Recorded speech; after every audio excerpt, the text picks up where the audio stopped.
നിലവിലെ കൊല്ലം MLA ആയ മുകേഷിനോട് CPIMകാർക്ക് തന്നെ അടങ്ങാത്ത പകയുണ്ട്. വർഷങ്ങളായി രാഷ്ട്രീയ പ്രവർത്തനം നടത്തുന്ന പലർക്കും അവസരം നിഷേധിച്ചുകൊണ്ട് മുകേഷിനെ പോലെ പാർട്ടിയുമായി യാതൊരു ബന്ധവുമില്ല, അച്ഛൻ വഴിയുള്ള ചെറിയൊരു ബന്ധം, അതായത് മാധവൻ എന്ന മുകേഷിൻ്റെ പിതാവ് വഴിയുള്ള ബന്ധം വെച്ചുകൊണ്ടാണ് മുകേഷ് ഈ പാർട്ടിയിൽ വലിയ സ്ഥാനമാനങ്ങൾ നേടിയെടുത്തത്.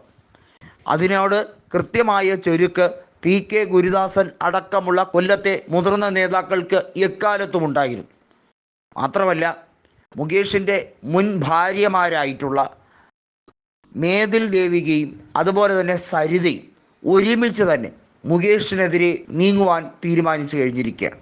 നമുക്കറിയാം, മേതിൽ ദേവികയും അതുപോലെ സരിതയും ഡിവോഴ്സ് ചെയ്തവരാണ്. മുകേഷുമായുള്ള ബന്ധം നിയമപരമായി അവസാനിപ്പിച്ചവരാണ്. അതിൽ സരിതയ്ക്കാണ് ഏറ്റവും കൂടുതൽ മുകേഷിനെക്കുറിച്ച് എടുത്തു പറയാനുള്ളത്. മേതിൽ ദേവിക പക്ഷേ അവരുടെ കരിയർ ഓറിയൻറ്റഡായി നീങ്ങുന്നത് കൊണ്ട് തന്നെ അവർ അനാവശ്യ വിവാദങ്ങളിലേക്ക് വലിച്ചഴയ്ക്കാൻ നിന്നില്ല എന്നുള്ളതാണ് വാസ്തവം.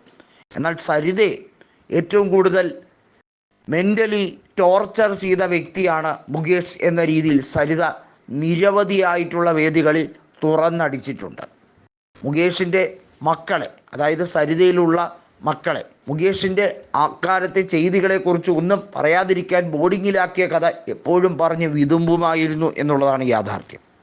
ഇപ്പോഴിതാ രഞ്ജിത്തിനെതിരെയും അതുപോലെ മുകേഷിനെതിരെയും ഒക്കെ ആരോപണം നേരിടുമ്പോൾ ഈ സംഘടന, അതായത് ഇടത് ശക്തികൾ നിയന്ത്രിച്ചു കൊണ്ടിരിക്കുന്ന ഒരു രീതിയിലേക്കാണ് സംഘടനയിലെ പല രീതികളും പോകുന്നത്.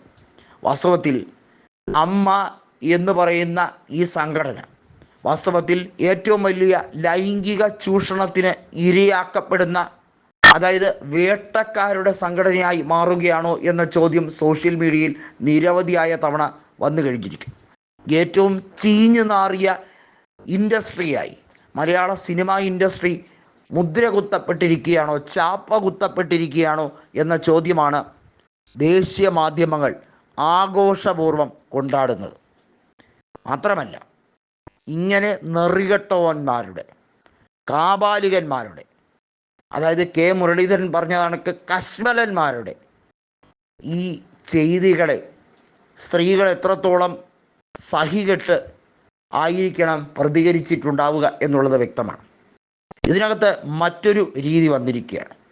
അതായത് WCC പാർവതി തിരുവോത്തും രേവതിയും അടങ്ങുന്ന വനിതകൾ ധീരോദാത്തമായി നടത്തിയ പോരാട്ടത്തിൻ്റെ കൂടി ഫലമാണ് ഇപ്പോൾ ഈ റിപ്പോർട്ട് ഇങ്ങനെ വന്നപ്പോൾ ഇതിനകത്ത് പല ചെയ്തികൾ കാട്ടിയവരും പ്രതിസ്ഥാനത്ത് മുൾമുനയിൽ നിൽക്കുന്നത്.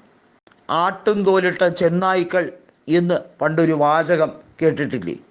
അത് വാസ്തവത്തിൽ പറയപ്പെടുന്ന സാഹചര്യമായി കഴിഞ്ഞിരിക്കുകയാണ്. അതായത് യഥാർത്ഥത്തിൽ ഇവൻ്റെയൊക്കെ മുഖം മൂടി, യുവന്മാരുടെയൊക്കെ ചെറ്റത്തരം, തെണ്ടിത്തരം പുറത്തു വന്നിരിക്കുകയാണ്.